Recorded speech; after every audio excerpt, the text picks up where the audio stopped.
The Screwtape Letters by C.S. Lewis. Chapter 8. My dear Wormwood, so you have great hopes that the patient's religious phase is dying away, have you?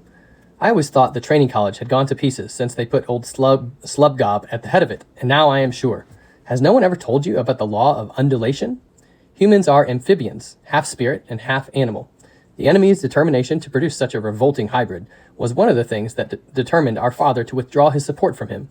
As spirits, they belong to the eternal world, but as animals, they inhabit time. This means that while their spirit can be directed to an eternal object, their bodies, passions, and imaginations are in continual change.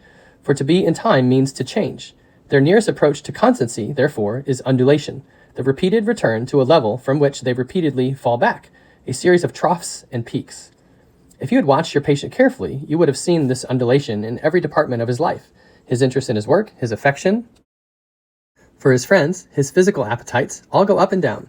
As long as he lives on earth, periods of emotional and bodily richness and liveliness will alternate with periods of numbness and poverty. The dryness and dullness through which your patient is now going are not, as you fondly suppose, your workmanship. They are merely a natural phenomenon which will do us no good unless you make a good use of it.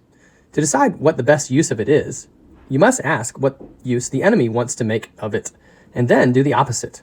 Now, it may surprise you to learn that in his efforts to get permanent possession of a soul, he relies on the troughs even more than on the peaks. Some of his special favorites have gone through longer and deeper troughs than anyone else. The reason is this. To us, a human is primarily food. Our aim is the absorption of its will into ours, the increase of our own area of selfhood at its expense. But the obedience which the enemy demands of men is quite a different thing.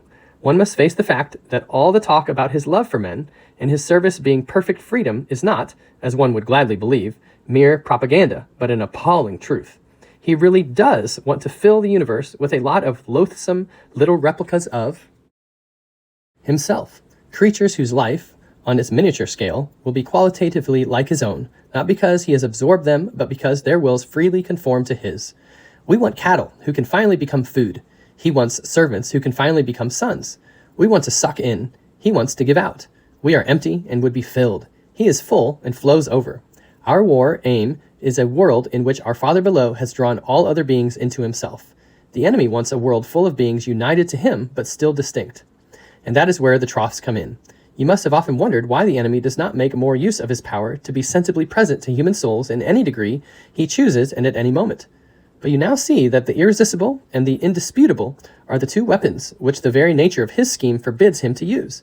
Merely to override a human will, at his felt presence in any but the faintest and most mitigated degree would certainly do, would be for him useless. He cannot ravish. He can only woo. For his ignoble idea is to eat the cake and have it. The creatures are to be one with him, but yet themselves, merely to cancel them or assimilate them will not serve. He is prepared to do a little overriding at the beginning. He will set them off with communications of his presence which, though faint, seem great to them, with emotional sweetness and easy conquest over temptation. But he never allows this state of affairs to last long.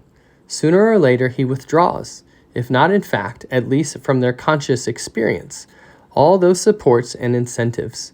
He leaves the creature to stand up on its own legs, to carry out from the will alone duties which have lost all relish.